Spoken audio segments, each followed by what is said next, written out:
i que l'organitza en aquesta ocasió el màster en Estudis Internacionals de la Universitat de Barcelona, i volem agrair a l'IEMed que ens convidi un any més a col·laborar amb aquesta iniciativa que sempre nosaltres des del màster valorem molt positivament. Sigo en castellano, que es la lengua de trabajo de nuestro máster, para daros la bienvenida, ¿no? Y agradecer la asistencia a esta conferencia, a la cual hemos invitado a la profesora Kibaroglu, que viene de la MEF University en Estambul. Voy a seguir en inglés para hacer la presentación para que ella me pueda entender. So, Professor Kibaroglu is from MEF University in Istanbul in the Department of Political Science and International Relations. She's an expert in water politics with a special emphasis in Euphrates and Tigris River basin. In these subjects, she has published several specialized books with very prestigious publishers such as Springer or Cleaver Law International. She has also published many articles in very well-known specialized international journals. And finally, she has also fulfilled her duties as an expert counseling for the building of public policies in the Southeastern Anatolia Regional Development Administration Department. So she has this complete profile that from the Master of International Studies we always like to invite our speakers that have this double profile, an academic profile, but those academics who are also aware that we need to share our knowledge and our expertise with to build public policies and with civil society. So I want really to thank Professor Kibaroglu to accept our invitation and to be here today with us to share about water diplomacy. Thank you very much. Thank you very much, Laura. I should start with thanking to Laura in person, University of Barcelona, but primarily IEMed here, which is organizing and inviting me to this wonderful, to be with this wonderful audience of, I can see, young graduate students or other attendants. I'm very happy to be here. And today I will try to share my analysis with you on the water diplomacy in the Middle East with specific references to the Euphrates and Tigris region. Before that, I would like to introduce myself shortly. Maybe you wonder where these analyses come from and where I accumulated this knowledge and experience. I actually worked in 3 domains, and I'm with academia for a long time. But I also worked for the Water-Based Development Agency, and I also participated in a Track 2 Diplomacy Initiative. So my analysis on in order to reach policy-relevant analysis on the transponder water politics, specifically in the Euphrates Tigris, but also in the Middle East region, I worked on the primary resources like the minutes of the negotiations between the riparian states, the published treaties, the official registered treaties, protocols, and I conducted several interviews in my studies since I've been like international relations student with concerned authorities at the state level mostly, but with other stakeholders as well.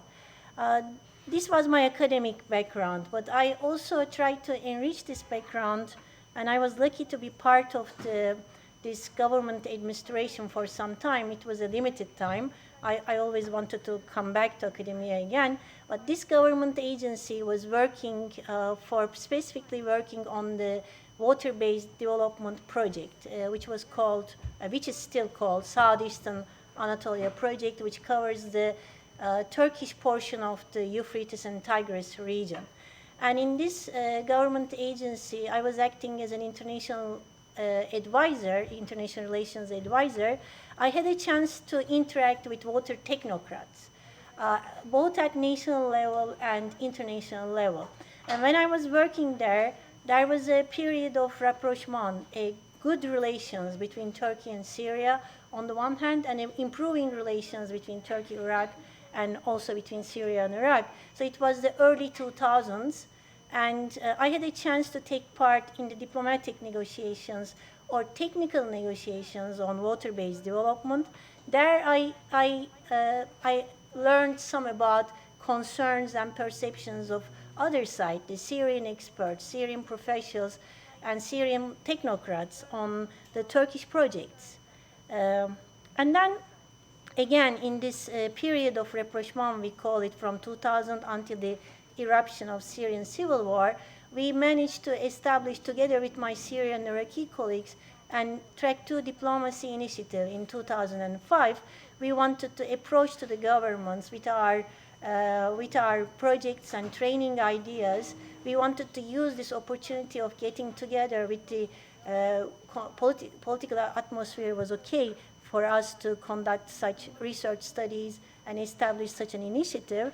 And this was called, and still actually alive, trying to strive to alive in the midst of the Syrian civil war, Euphrates Tigris Initiative for Cooperation. Our last meeting happened in United States because some of our friends, actually most of our friends, had to escape from Syria. When I was on sabbatical in the United States, and we met there in the university conference. One of the United States universities invited us, and our Iraqi friends also joined us, and we had our last conference and training meeting in the United States. So it's a Track 2 initiative. We can talk about it later. It's a non-governmental initiative, tries to conduct studies on water-based development and training studies.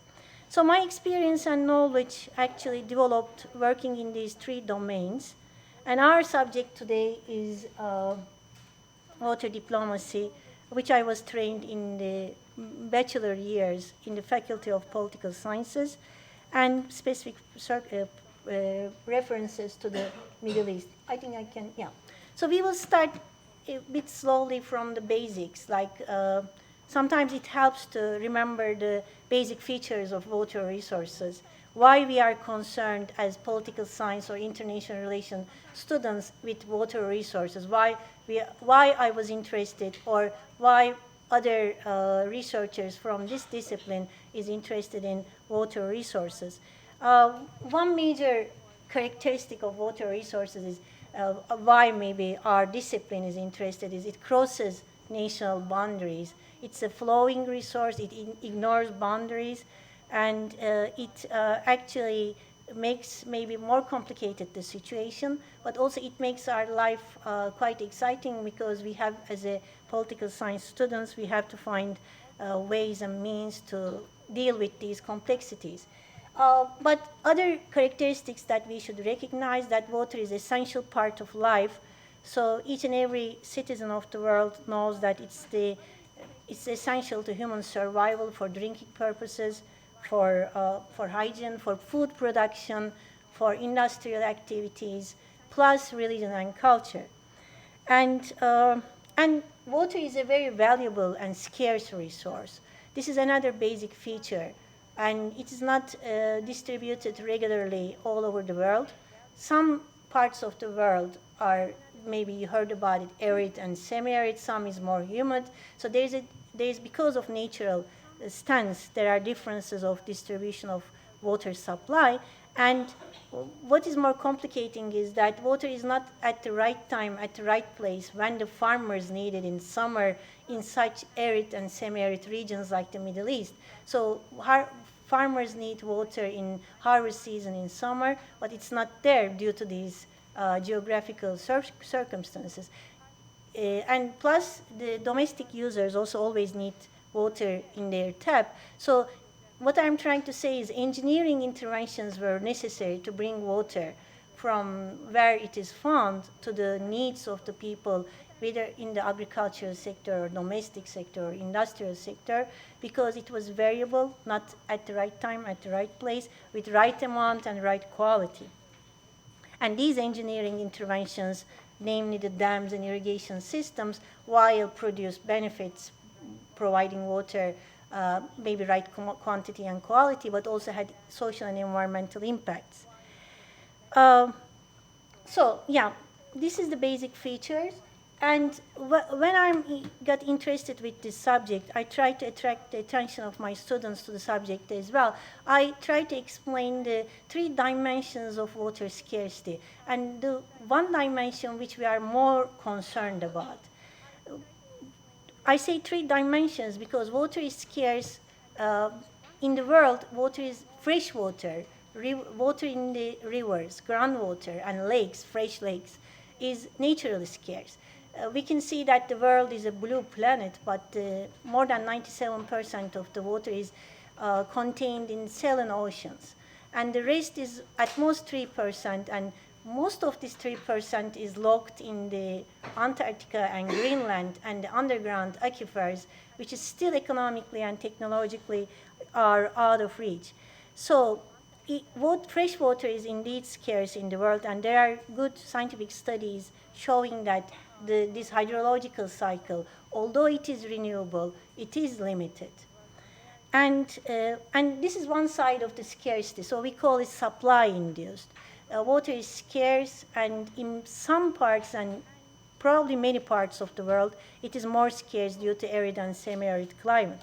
On the other hand, there is also demand-induced, demand-driven scarcity, population growth, and per capita in use. In the 20th century, world population grew at least 4-fold, quadrupled, while water use increased 8-fold. And so it's due to the increasing population and increasing use. So some populations do not increase maybe in the developed world, but per capita use is increasing with higher life standards. And the third scarcity is, for me, it's the most important or the most interesting for political science or international relations students, that this limited amount is not distributed in many parts of the world, not fairly, equitably. So a powerful group or a powerful state gets the largest portion at the expense of the populace or the large group. So a simple cake or pie metaphor can illustrate these scarcities. So our cake is small, our pie is small, and there are too much people demanding slices of the cake. And this cake is divided, unfortunately, or allocated unfairly. So a large portion of the cake is given to a small, let's say, to powerful and elite, while the populist groups are not getting the fair share. So this is the structural scarcity, and it's like right now a conceptual idea, but we can reflect it in the case studies, namely today in the Euphrates-Tigris basin. What I'm trying to bring you to that water use is a political issue.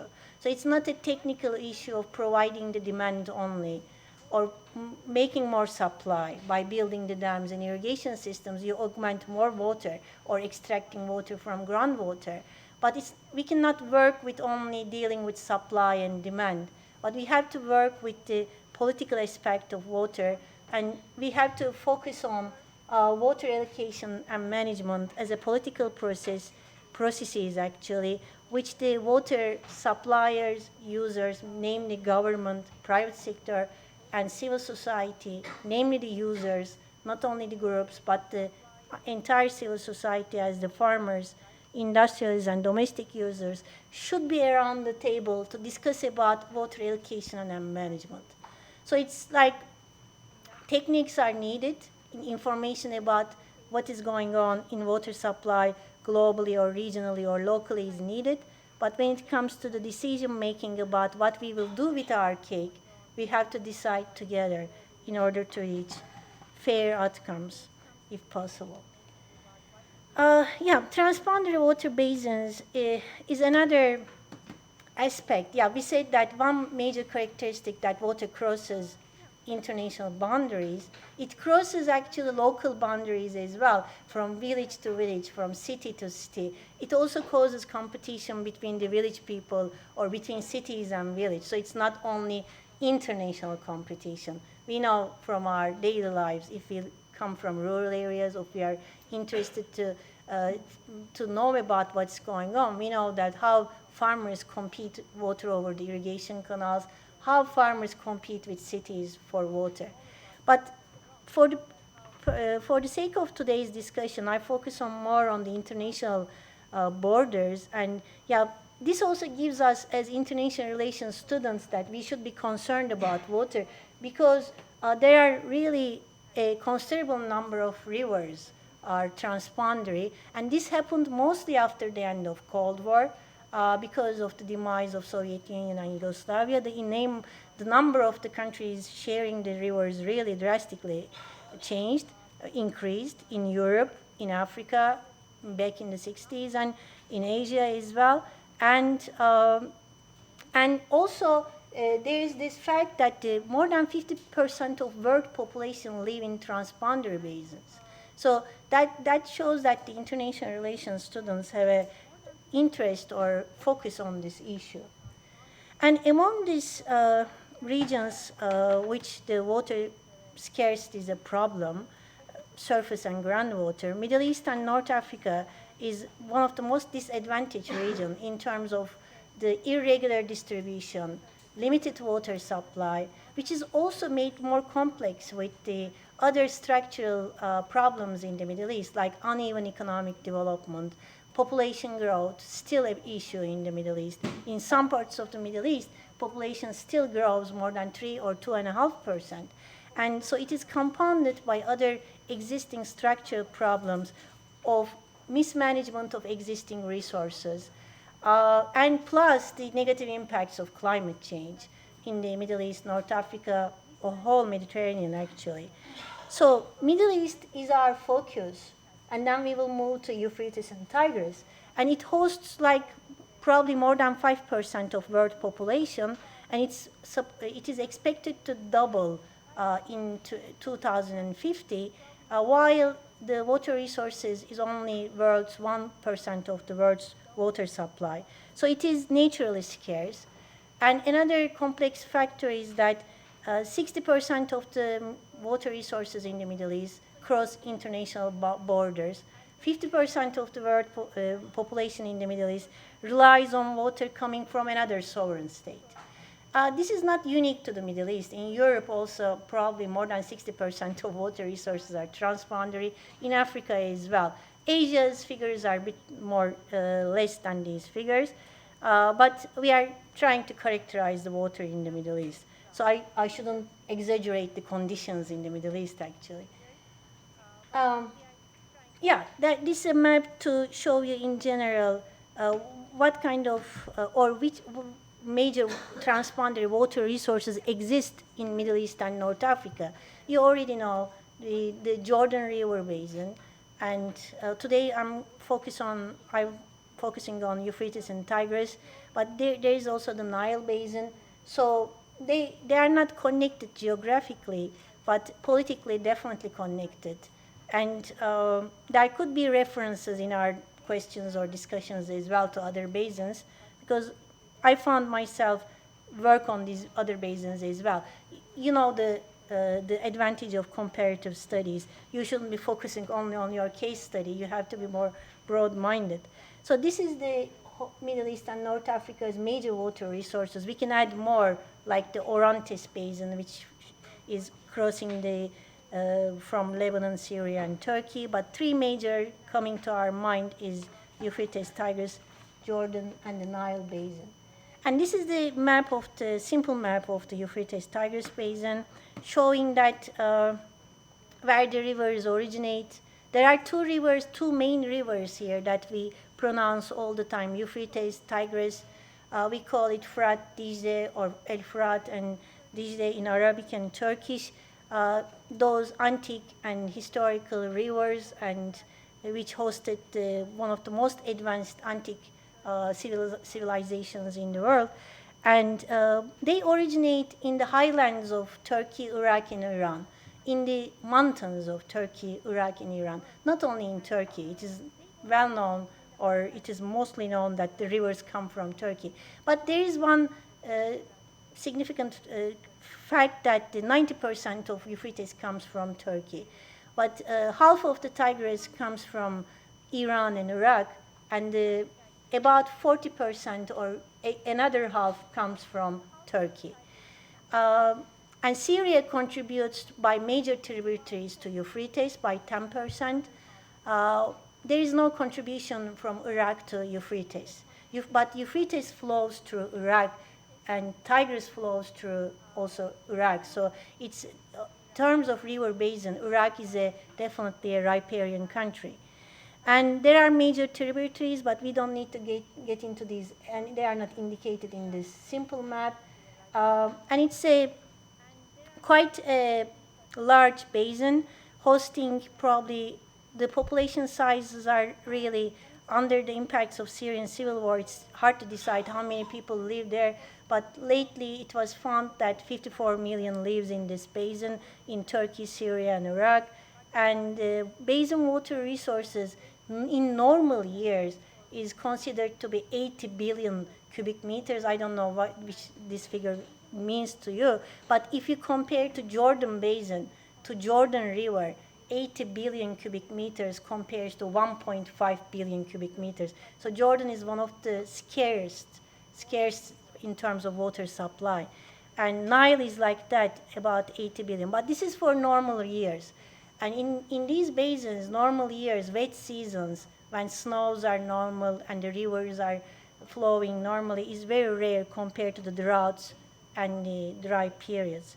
So the rivers fluctuate a lot. Even though there are many dams to control, still you are hearing about the impacts of droughts. You are hearing about this summer impacts of flash floods in Iraq. So it shows that the dams are not actually coping with the impact of latest climate change.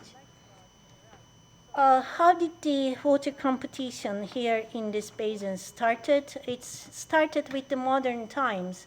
After the states consolidation of Turkey and Syria, Turkey, became a young republic in 23, and then she desired to, with an objective of socioeconomic development, and the Turkish politicians decided that the water, land, and human resources is a good combination to make a socioeconomic development in many parts of the world.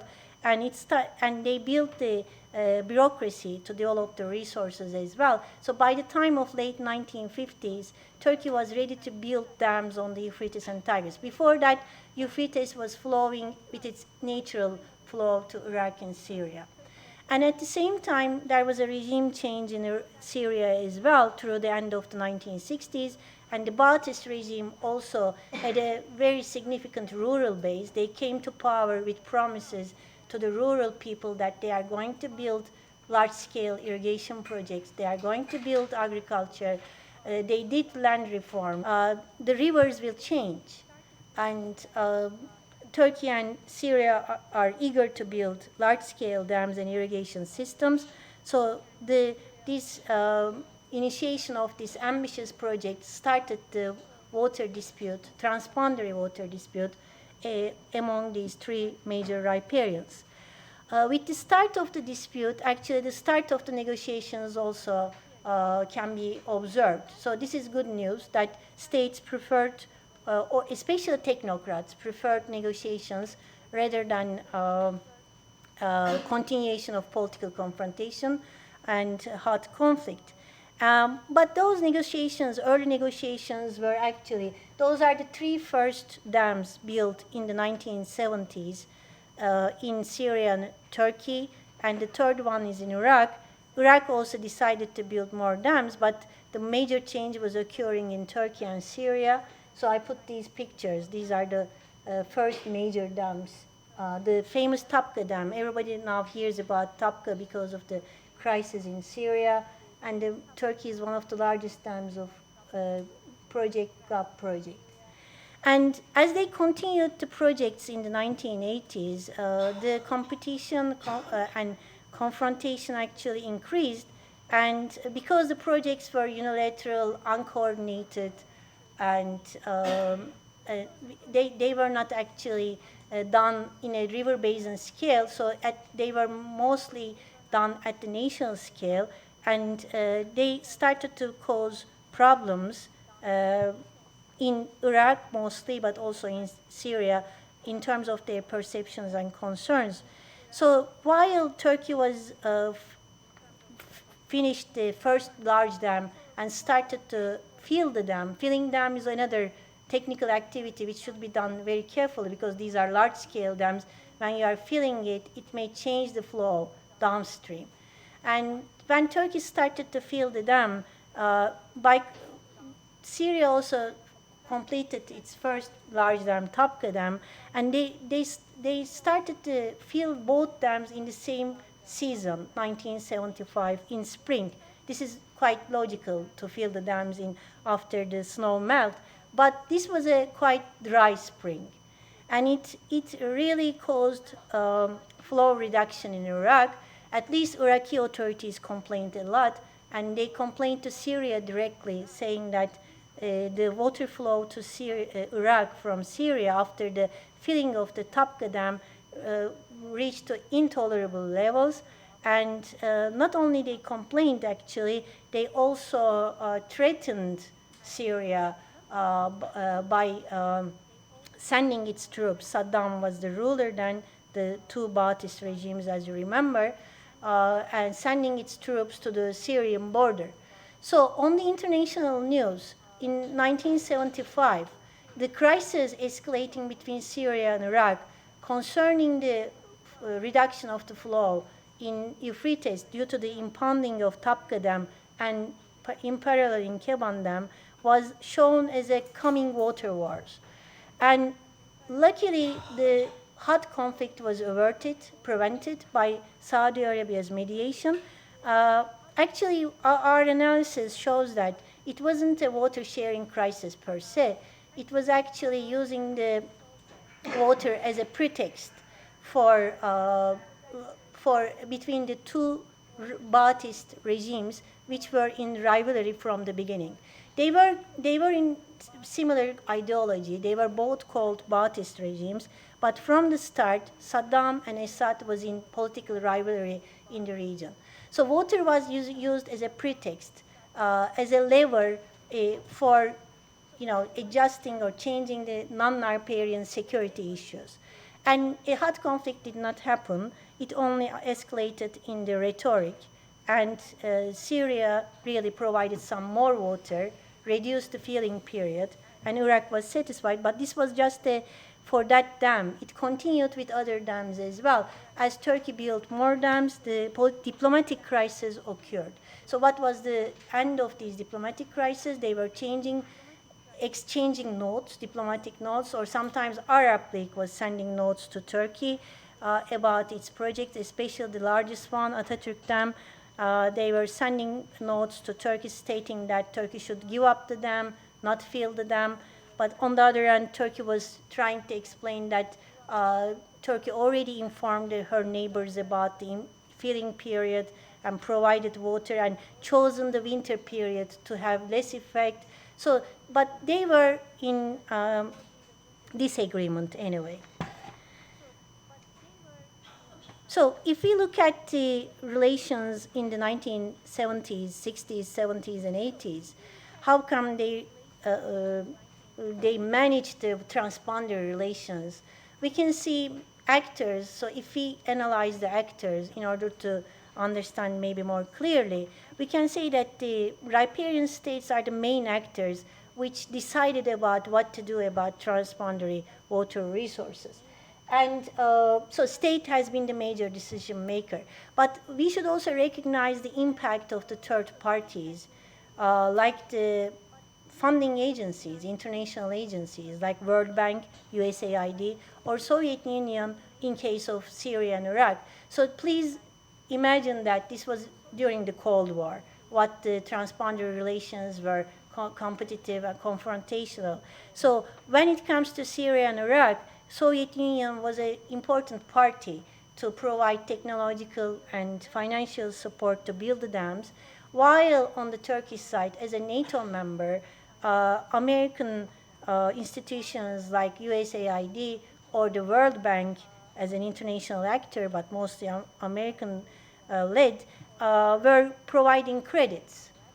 And interestingly, these parties had some negative impacts on the upstream riparian on Turkey, because whenever World Bank or USAID gave their credits for the dam projects, they always put conditions for certain flows to be led to the downstream riparians.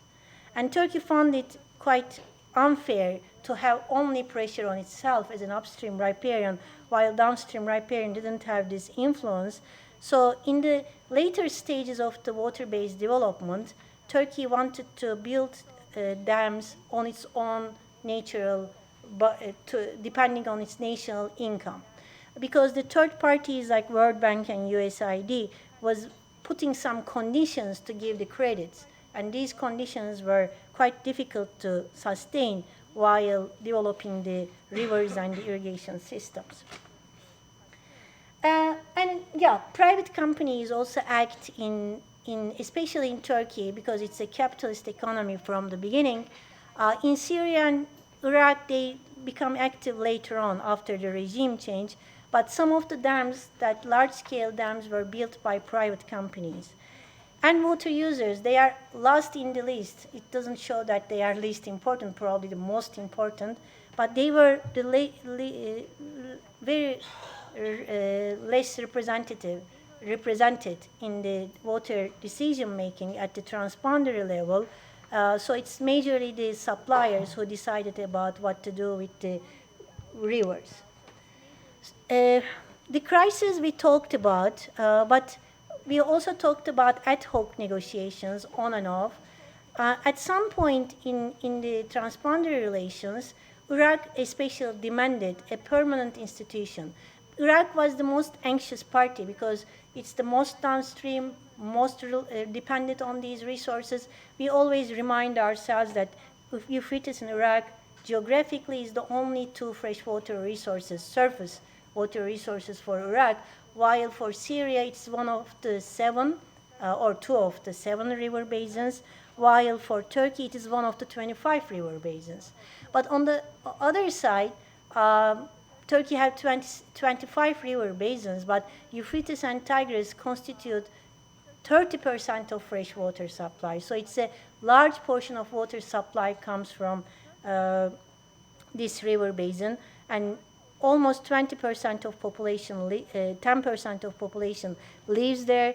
And in terms of arable or irrigable fertile land, about 20% of this land is located in the Euphrates Tigris. So for Turkey, it's also very strategic. For Iraq, this is the only source, very vital source. For Syria, again, it is very strategic. One of 7, along with Orontes or Yarmouk or Jordan rivers, but it also constitutes nearly 1/3 of Syrian freshwater supply. So stakes were high, and for Iraq, yeah, I say this is the most disturbed party. So Iraq demanded a permanent institution to be established to discuss especially the impact of the dams and also the methodology to allocate or share the water resources in the river basin. Turkey welcomed the idea, and they established an institution called Joint Technical Committee in 1983, and this committee acted sometimes on bilateral basis, sometimes on trilateral basis. Unfortunately, it wasn't always on trilateral basis. Some meetings were attended by Iraq, Syria, or Syria. Some meetings were not attended, but Turkey was always there. But it worked for a decade permanently. After that, because it didn't produce, according to the politicians especially, a fruitful outcome, they stalled the meetings of the Joint Technical Committee. And we should also remember that in the early 1990s, when Joint Technical Committee meetings were really frustrated, Turkish-Syrian relations in the late 1980s and early 1990s were really very, very bad and strained due to other reasons, not only water, but especially the border security due to terrorism and Syrian claims over one of the Turkish provinces, Hatay. So Joint Technical Committee could not work under this political atmosphere, and also the technical negotiations did not progress well because the subject and the object of the negotiations were not agreed among the parties. So from the beginning, I had a chance to read some of the minutes of the meetings. I had seen that they couldn't agree even whether it was a basin composed of Euphrates and Tigris rivers, or are they going to only talk about Euphrates. Syria and Iraq was insisting that the talks and negotiations will be only on Euphrates, while Turkey was insisting that Euphrates and Tigris should be considered together because Turkish engineers were providing an information that the pressure on Euphrates was more due to the irrigation projects, so Tigris should be added to the picture in order to ease the tensions. But Syria and Iraq did not agree, so the subject of the negotiation was not agreed.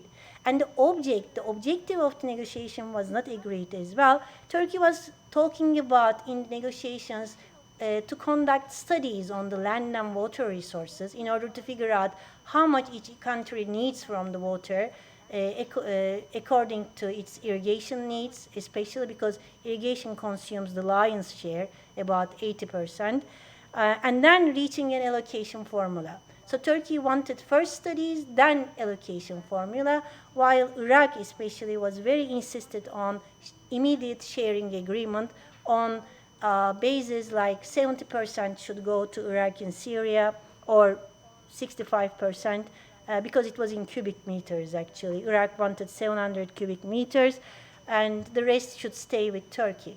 And Turkey never agreed with this sharing immediate agreement, always insisted that there should be technical joint studies, and after that the supply and demand should be calculated and a scientific calculation should be done before the sharing. So that was an impediment, the subject and object, and also the Joint Technical Committee did not provide a platform to exchange data, and it didn't provide a platform for dealing with environmental protection or water quality. But we shouldn't expect too much from a Joint Technical Committee of 1980s. All over the world, environmental protection was not high on the agenda. So it was all on shares from the quantity. Nobody was caring about the river or the needs of the local people, but it was about the needs of the large-scale projects. Of course, the projects for the sake of people. And there's a third bullet here saying that the Joint Technical Committee was revitalized in the 2000s, in the first decade. This is due to the reason that there was a big change between the relations, Turkish-Syrian relations, from hostile to friend to cooperative, starting by 2000. And the reasons we can discuss if you ask, but the reasons are really can be analyzed at regional, domestic, and bilateral level. It's out of the scope is talk, but it had very positive impacts on water relations, this rapprochement. And the parties started to get together. I have to talk about the sharing agreements later on, but I should say that in the early 2000s, there was a period that the Joint Technical Committee started to meet again with more productive agendas rather than only sharing the quantity. This time, the parties started to share their lessons learned or negative positive experience about water development after 3 decades. And they also these meetings ended up with signed protocols, which was also a very productive outcome. But before that, we should also record that there are 2 sharing agreements here, which are signed by the state parties. So if we are asked that there are treaties in the region, yes, there are treaties. One is the 1987 treaty, which shared the water, which allocated the water between Turkey and Syria, and which Turkey promised to give 500 cubic meters per second from Euphrates to Syria, which is the half of the river in normal years.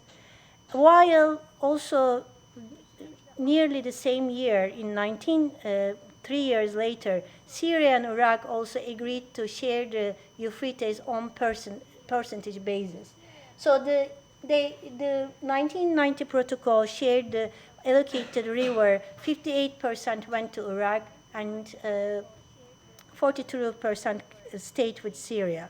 We can talk about how come they reached these sharing agreements. How come Turkey agreed to give half of the river, and how come Syria was satisfied only with 42%, while Iraq got the 58%. Whatever the reason, political reasons are, the results of these agreements became unsatisfactory for all parties. They signed the agreements, but they never liked them. Iraq always complained about the fact that even though it got more share, but Iraq complained that it is getting polluted water and less. Actually, it's not getting 58%. Syria complained about the fact that 42 is not a fair share. And Syria and Iraq together complained about the fact that they want more than 500 cubic meter from Turkey. And these sharing agreements did not consider fluctuations in the flow, which means that there are continuous droughts or there are regular droughts in the region. They didn't address these droughts. So the changes in the water flow was not considered in the river. Is it possible to provide 500 cubic meter every year? Physically, no, because some years are drought years, not 1 year, sometimes 3 consecutive or more years, and it was very difficult to provide this amount. But this issue was not addressed in the protocols.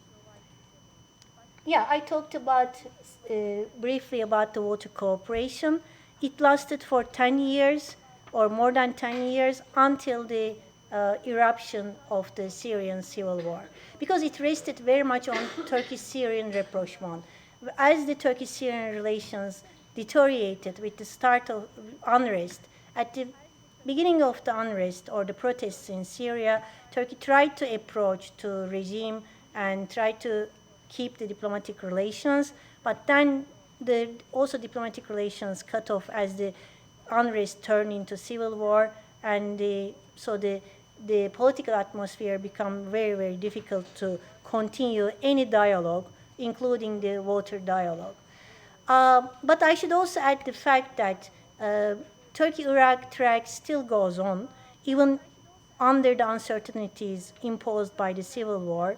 And Turkey-Iraq track tried to be revitalized in 2014, relying on the protocols signed in 2009.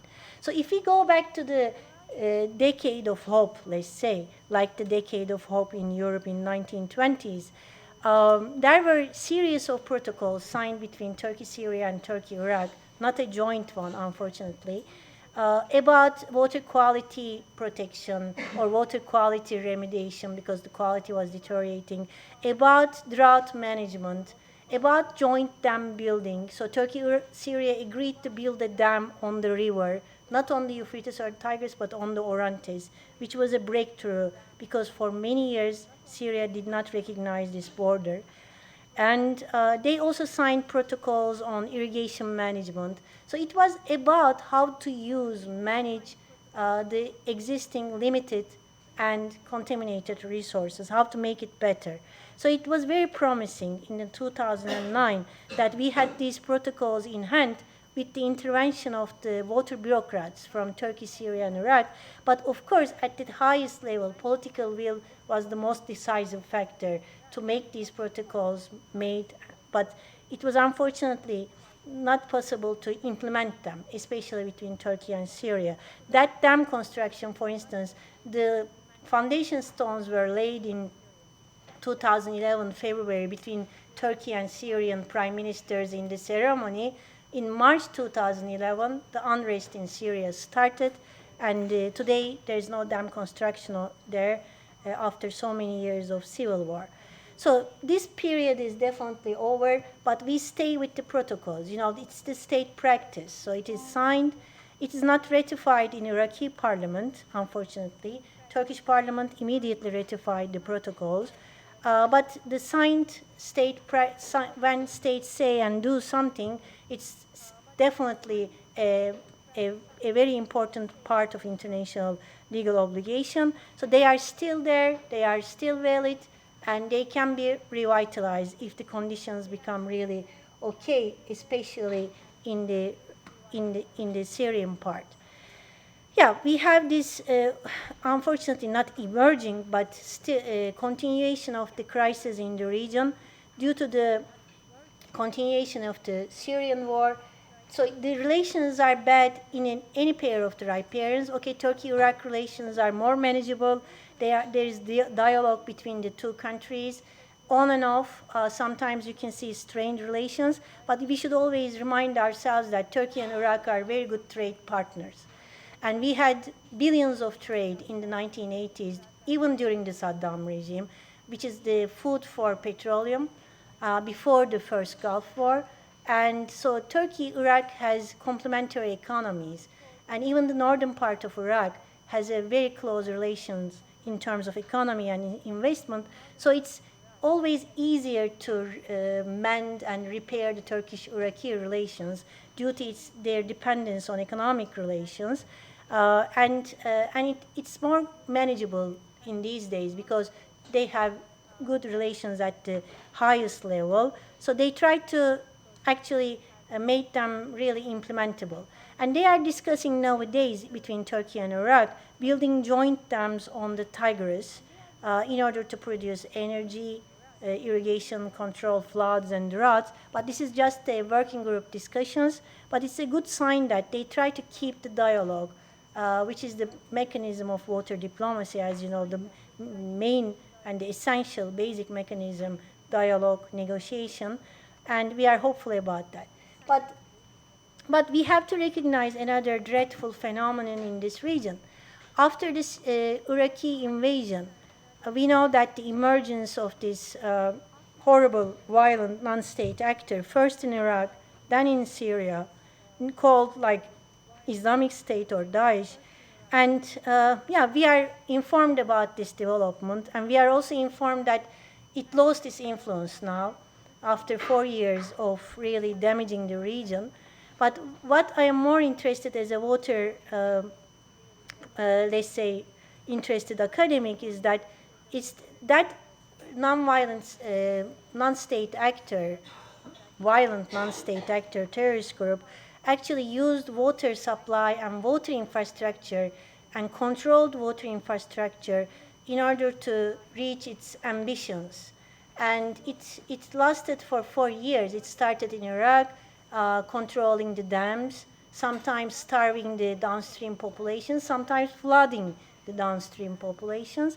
And it also spread to Syria. They controlled the Tapka Dams region, Raqqa, for many years. And they showed to the public in the region, also the world, that they use water for their ambitions, and as a tactic, as a strategy, and they sometimes rewarded the local population by giving them irrigation water, and sometimes punished them very seriously, and they also punished the governments as well. So it was a dreadful phenomenon that it showed, for the first time I can say, systematically how a non-state violent actor controlled the water resource. So this warned us, according to me, should warn actually us, like the concerned people, that we should be alert about this phenomenon. ISIS is not active, at least on the water resources or water infrastructure in the region anymore, but terrorist threats are likely to persist in the region, definitely. So my recommendation, my analysis tells me that the governments should be prepared, the riparian states should be prepared to deal with this phenomenon and should be ready to protect water resources, the essential, vital water resources for drinking, domestic purposes, and for irrigation networks, even during the conflict, and definitely after the end of the civil war, during the reconstruction, which we call post-conflict period. So what we expect from the governments is to follow the international water law and to follow international humanitarian law, because there are clues in international humanitarian law which instructs the riparian states as customary binding international law to protect such essential infrastructure during the conflict and after. So I just suggest that the regional security arrangements should be established, and the existing joint technical committee, even though it was unsuccessful, And even though it was on and off, it didn't continue, unfortunately, permanently. It should be empowered with this regional security arrangement. So dams should be secure, irrigation systems should be secure, and the drinking water should be supplied in all conditions as Geneva Conventions, as additional protocols, as the law of the Transboundary Water Courses Convention of New York 1997 instructs the riparians. And one another thing I would like to emphasize before I finish is that, so I just imagine two scenarios, let's say. One is actually a gloomy scenario. How would transboundary water cooperation look like in the future? The future seems, the near future, unfortunately, bleak, not very optimistic. I'm not optimistic about it. But under these conditions, my suggestions about the terrorist groups is valid for this period. If the future is bleak, the governments should be more ready to deal with these terrorist groups. If the future becomes better, if Syria stabilizes, and if it becomes democratic, and if the three countries can sit together again and work together, I believe that the existing Joint Technical Committee and the latest memorandums that I talked about, which were signed in 2009, they are very promising to keep on, to work on, and to make them implementable. They provide some entry points to how to manage the scarce and contaminated water resources in the region. And then it is up to the technocrats and also the civil society groups, private sector as well, how to implement these protocols. So if stability and peace comes to the region, I believe we have the reference points through these protocols, not the sharing agreements or the allocation agreements of the past, but these contemporary protocols are more promising, in my opinion, than these agreements. And one point I would like to highlight is that the rise of the civil society during the Syrian civil war. This should be also taken into very seriously consideration by the riparian states, namely Turkey and Iraq, but hopefully the Syrian regime as well. Because, yes, Syrian war produced many negative outcomes, but it also produced a phenomenon of civil society. It's very difficult to define this civil society out of these terrorist groups or the violent groups, but it is possible to differentiate them because they work for their society. They are the water engineers, they are the cooperatives, they are the syndicates, they are the physicians, they are working for, so in many fields, not only in water, but in many fields, working in water, sanitation, working in socioeconomic development, humanitarian aid. So they exist in many numbers, actually, and United Nations Coordination Office for Humanitarian Affairs recognize them, and they have to approach them, they have to work with them during the conflict. And my suggestion is that, especially focusing on water resources, whenever the peace is restored in Syria, most of the support should be given to the civil society groups in order to reconstruct the water infrastructure and also make better management in Syria. And by differentiating and by supporting them and working with them to make the funding and projects more, let's say, feasible, realistic, and more implementable. Because as a last maybe sentence, I can say that after the Iraq war, Iraq occupation, there were some lessons learned, very serious and negative lessons learned, that the people who are or the funding agencies, credit agencies, or the developed countries which supported Iraq during the reconstruction, they had to work with the local people, but they couldn't have, or they didn't have this ambition to work directly with the people, but they poured some money, but as you know, many corruption we heard, and we are still facing in Iraq many problems about water management. I'm sure you heard in summer that there are deterioration of the water infrastructure, there are deterioration of the water quality in the canals, for drinking and irrigation purposes. So all this money poured to Iraq after the regime change did not go well because most of the social aspects were not considered. Thank you very much for your attention. I should stop at some point.